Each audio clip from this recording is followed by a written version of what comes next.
कभी मैं जागा सपना, कभी मैं खोया सा सच, कभी मैं साथी सबकी, कभी मैं अपना ही रब। रंगों की खुशबू को कोख में भर सकती हूँ, एक नई जान को सांसों में भर सकती हूँ। मैं ये भी, मैं वो भी, मैं कुछ भी कर सकती हूँ।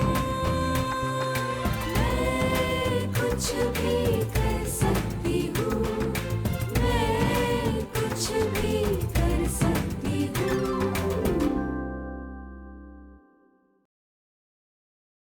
पूरब को आप अपना बच्चा समझती है ना, है ना? हाँ? तो फिर उसका इलाज करने के बदले आप उसका जख्म और गहरा कर रही हो।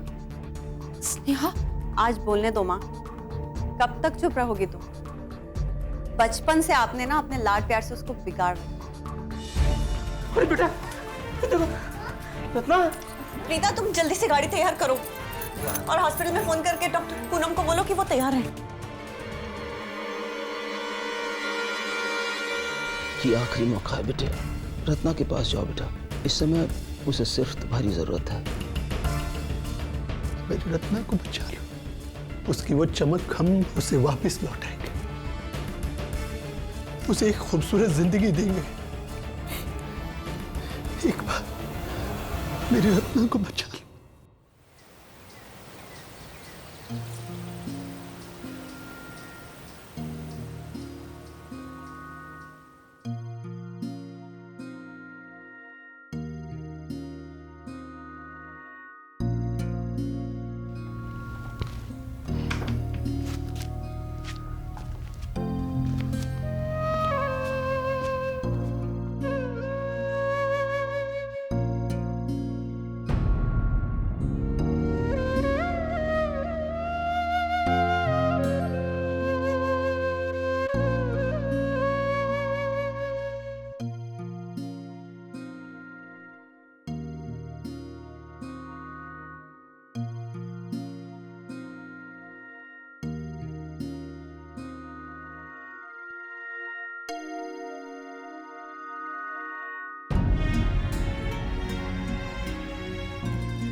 तुम्हारा गुनहगार मैं ही हूं। न जाने कितनी दिन तुम मुंह छिपा करके अपने आंसू बहाते रहे, और हमने उन आंसुओं की कोई कदर ही नहीं की। मैंने तुम्हारी कदर नहीं की। पता है क्यों? क्योंकि हमने खुद की कभी कोई कदर नहीं की।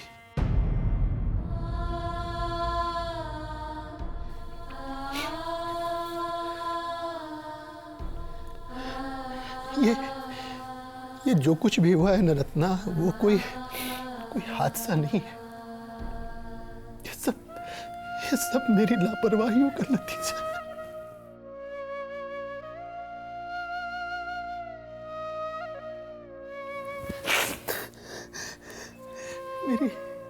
मेरी लापरवाहियों का नतीजा है।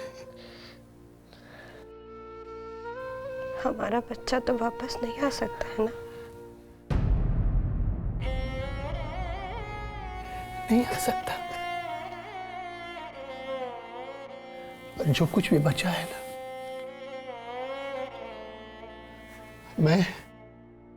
मैं उसे संभाल कर रखना चाहता हूं।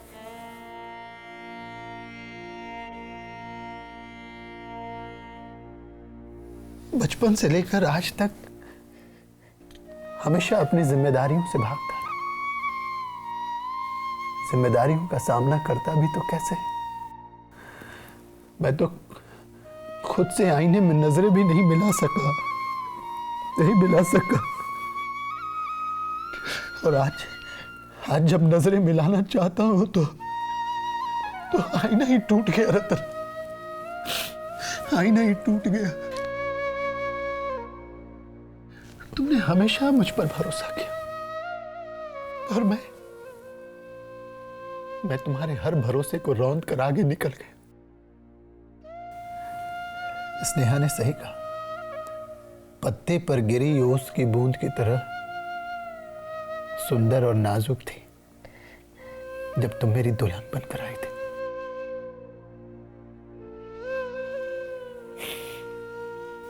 और आज मैंने तुम्हारा ये क्या हाल किया। देखो, मैंने कभी तुम्हारे स्वास्थ्य के बारे में नहीं सोचा, कभी ये नहीं सोचा कि तुम्हारा शरीर ये सब नहीं झेल पाएगा और एक के बाद एक दूसरा बच्चा करता चला, बिना ये सोचे कि तुम्हारा शरीर ये सब नहीं झेल पाएगा। माफी मांगू भी तो किस मुंह से,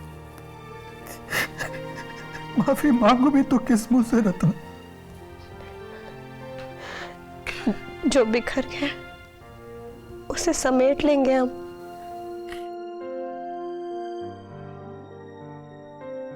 तुम मुझे सिर्फ एक और मौका दे सकती हो रत्ना। मैं अपने बिखरे घरौंदे को फिर से संवारूंगा,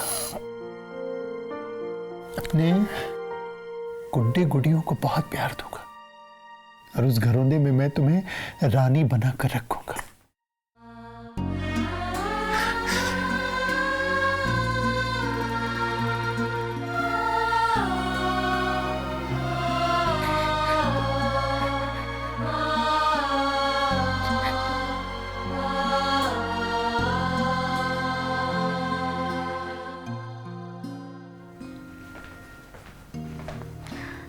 दीदी, पानी?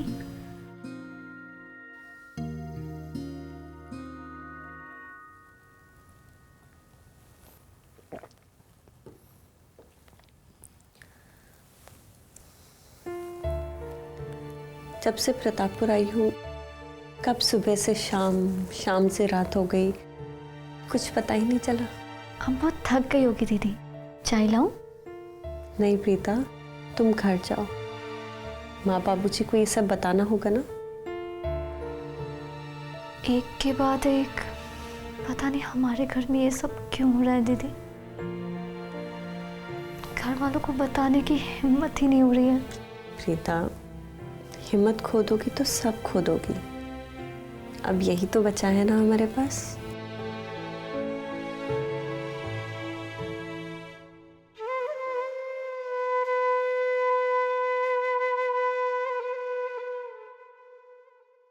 मैं यहाँ रुकती हूँ, भाभी को मेरी जरूरत है, तुम जाओ।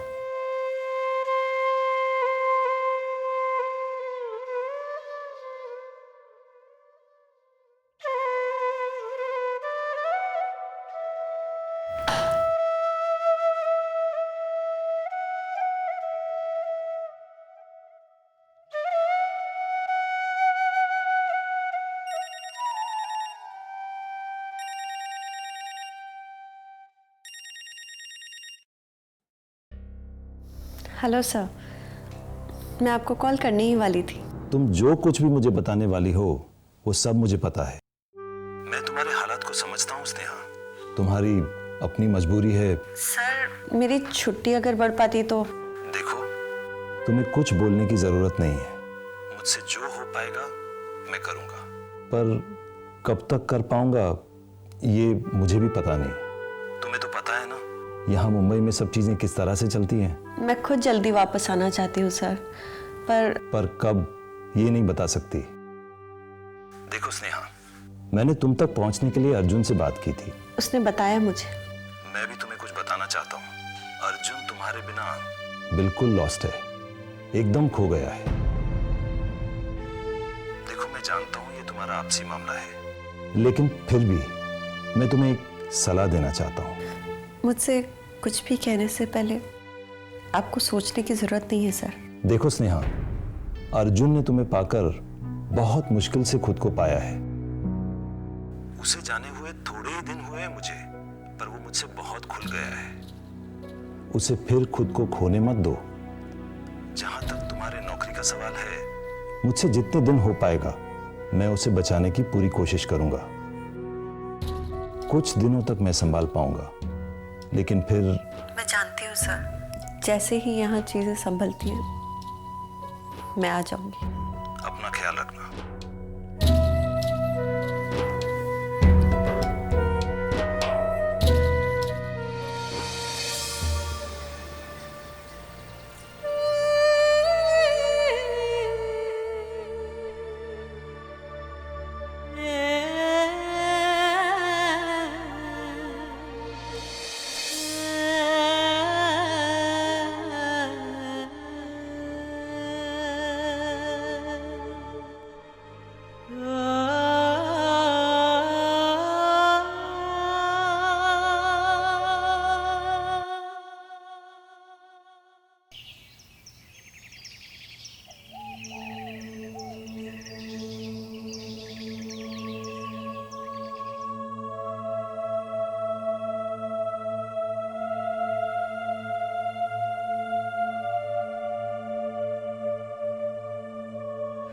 पानी।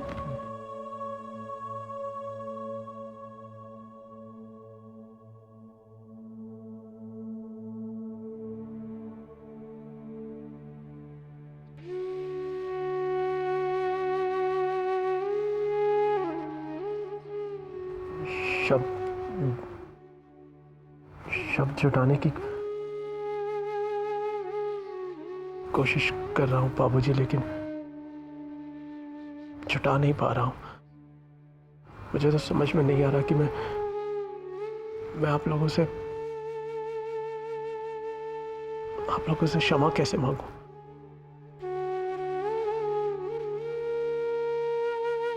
मुझे आज भी वो दिन याद है जब पहली बार हम इस आंगन में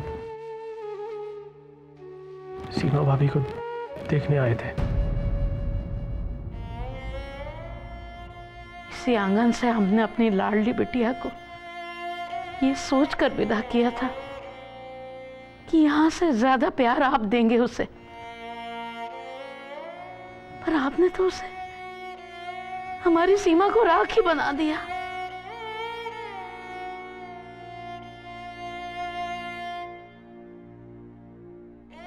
मैं समझ सकता हूँ बुआ जी,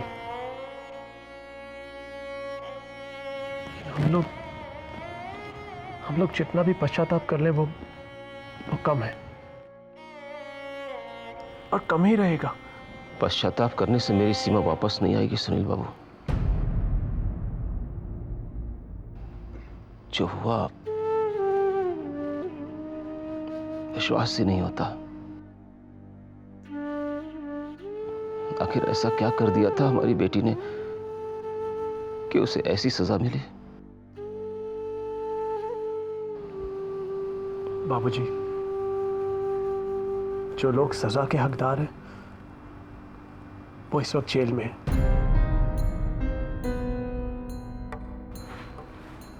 और मैं उनका बेटा हूं।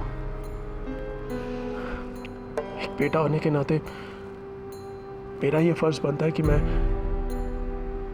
उन्हें जेल से निकालने की कोशिश करूं, लेकिन नहीं, मेरे अंदर का इंसान ये करने से मुझे रोकता है।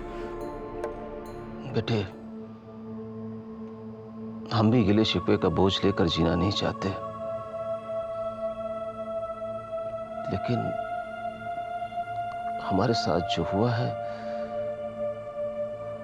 उससे उबर पाना इतना आसान नहीं है। थोड़ा सा वक्त लगेगा।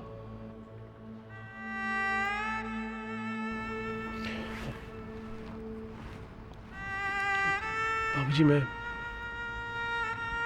एक बार स्नेहा जी से मिलना चाहता हूँ। एक बार उनसे भी हाथ जोड़कर क्षमा मांगना चाहता हूँ मैं। दीदी अस्पताल में है। लेकिन सब ठीक तो है ना?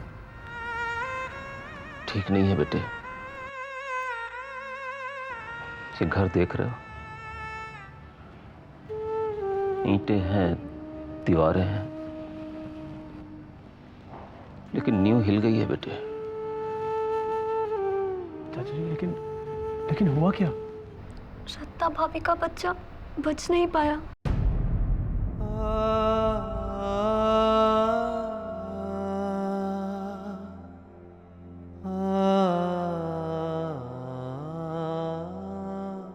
उनकी हालत ठीक नहीं है। दीदी उन्हीं के साथ है।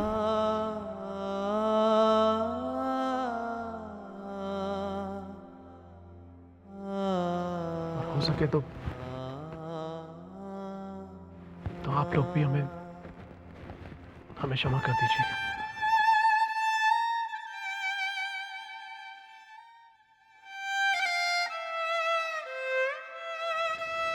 सुनील,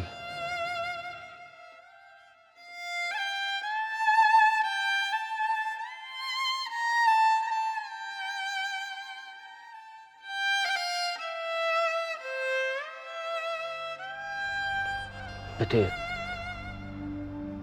तुम हमारे घर क्षमा मांगने के लिए आए, हमारे लिए इतना ही बहुत है। नहीं बाबूजी, ये तो आप लोगों का बड़प्पन है, लेकिन बाबूजी एक बार, सिर्फ एक बार ये जहर भरी दीवार गिराना बहुत जरूरी है। हाँ बेटा, ठीक है।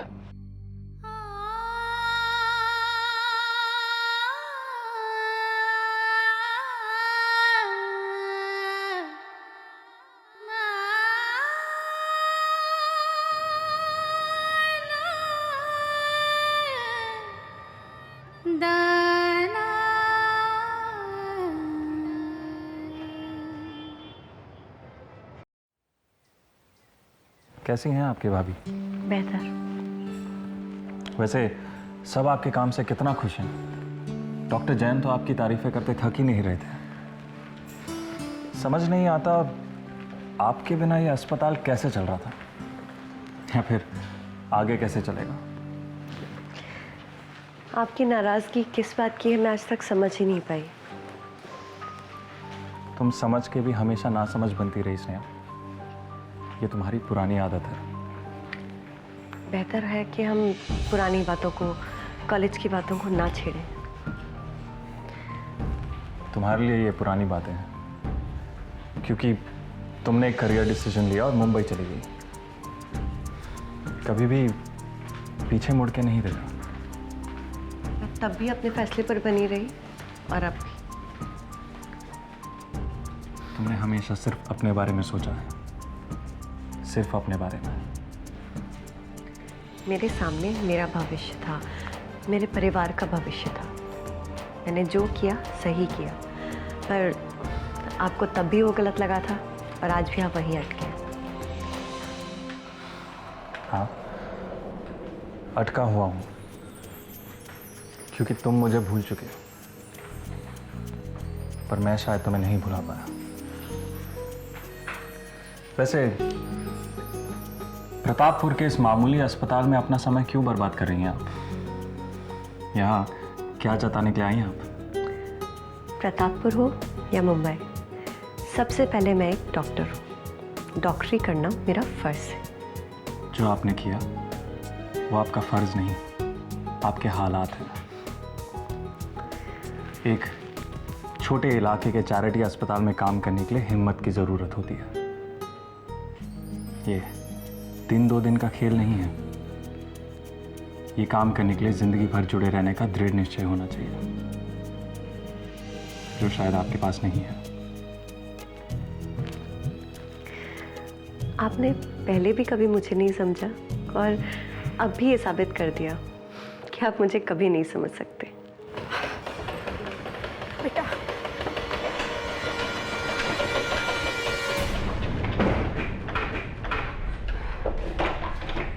क्या हुआ बच्चे को? अरे उसका मर्द कमलेश चौधरी आदमी नहीं है, राक्षस है, राक्षस। जबरन उसके साथ शारीरिक, अरे छोटी सी कली जैसे नाजुक बच्चे को मसल दिया। पति नहीं, जल्लाद है, जल्लाद। आप बस इस बच्ची को बचा लो। हम उस कमलेश चौधरी, उसके मर्द को ना छोड़ेंगे नहीं।